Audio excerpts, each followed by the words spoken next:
जप जो है वो तीन प्रकार के हैं, मानसिक जप, उपांशु जप और वाचिक जप। एक जो जप होता है जिसमें गिनने की आवश्यकता नहीं होती है, जैसे आप प्रभु का नाम ले रहे हो, गुरु जी के द्वारा दिया हुआ बीज मंत्र का जप कर रहे हो, जिसमें गिनती की आवश्यकता नहीं है, वो मानसिक जप है। उसमें आपको कुछ गिनने की आवश्यकता नहीं है, वो मन ही मन किया जाता है, जिसमें होठ हिलते नहीं है।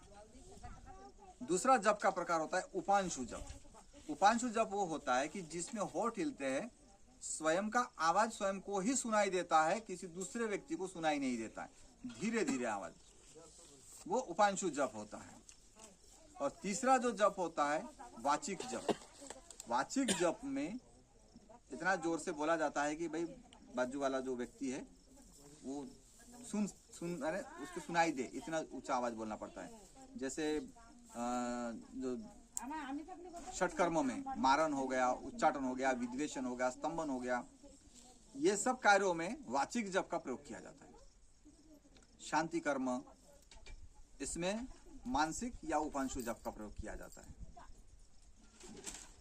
तो अगर मानसिक जप कर रहे और करते करते आप जो है वो ध्यान मग्न हो गए, तो उसमें कोई बुराई नहीं है उसमें, और अच्छा है कि आप उसमें आप खो गए हो, लीन हो गए हो। परंतु जहां पे अपने को गिनती रखना है, याद, वहां पे अपना ध्यान जो है वो माला पे रखना जरूरी है। इस तरीके से जप के प्रकार, माला कैसे पकड़ना है और हाथ माला जपते समय में किस स्थिति में और अपना आसन किस स्थिति में होना चाहिए, इस बारे में मैंने बता दिया। बाकी दिशाएं जो है वो जो मैं पुरुषों के लिए, स्त्रियों के लिए विपरीत है इसका। स्त्रियों के लिए दाहिना पैर नीचे रहेगा और बाया पैर ऊपर रहेगा, ठीक है। और ऐसा कनिका करेगी तो वही साधना उसको इस तरीके से करना है। और अगर पुरुष करना है तो ये बाया पैर जो है लेफ्ट, ये नीचे रहेगा और उसके ऊपर ये रहेगा। इसमें ये जो उंगली है ये घुटने के बाहर नहीं जाना चाहिए, ये ऐसे नहीं होना चाहिए, ठीक है। ये घुटने के अंदर होना चाहिए और इसके नीचे ये होना चाहिए। इसे कहते हैं समासन, यानी जो सम आसन है। इधर से भी देखो तो एक जैसा, इधर से भी देखो तो एक जैसा, सम आसन, इसे समासन। ज्यादातर साधनाएं इसी स्थिति में करते हैं। अब कुछ विशिष्ट साधनाएं होती है जिसमें पद्मासन की आवश्यकता होती है, जिसमें ये दाहिना पैर, ये दोनों भी पैर ऊपर। अब उसके अलावा मुद्राओं का भी है, जैसे आपको ये ज्ञान मुद्रा हो गया, अंगूठा और तर्जनी को मिलाकर बाकी उंगली सीधे और ये आपके हाथ के ऊपर, ऐसे नहीं। आप कुछ लोग ये ऐसे करते हैं, ये आपके बिल्कुल घुटने के ऊपर होना चाहिए और ये माला जपते हुए होना चाहिए।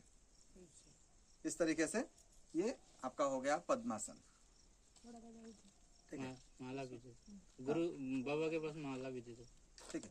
अब इसके अलावा जो सिद्धासन है, सिद्धासन का इस्तेमाल बहुत कम साधना में और सभी नहीं कर पाते। उसमें जो है ये अपना बाया पैर अपने गुदद्वार के नीचे दबा देना है ऐसे, और इससे जो है सामने ऐसे करके अपना लिंग के ऊपर रखना है इसको, और ये ऐसे, यानी एक पैर से पीछे दबाना है गुदद्वार और दूसरे पैर से सामने लिंग के ऊपर दबा के रखना है। ये स्त्रियों के लिए भी यही सेम है। हाँ, ये दोनों तरफ में जो दबाव देते हैं, अपने 9 द्वार में से 2 द्वार को दबाकर बैठकर जो किया जाता है साधना, वो सिद्धासन है। इसमें जल्दी साधना होता है। प्रमुखतः ये 3 चीज है। इसके अलावा भी जो है उत्थासन है, जिसमें सर नीचे करके पैर ऊपर करके करते हैं। उसके बाद में कुछ जब होते हैं बुद्धासन, वो भी सभी साधनाओं में नहीं होता है। उसमें ये ऐसे करके उसमें सिर्फ मुंह से जप करते हैं और अपने को उठा लेते हैं, ऐसे उठाते हैं, ऐसे ऐसे करके वो साधना करना पड़ता है। ये बहुत कम साधनाओं में होता है। ये उंगली के ऊपर भी कर सकते हो या हाथ के ऊपर भी कर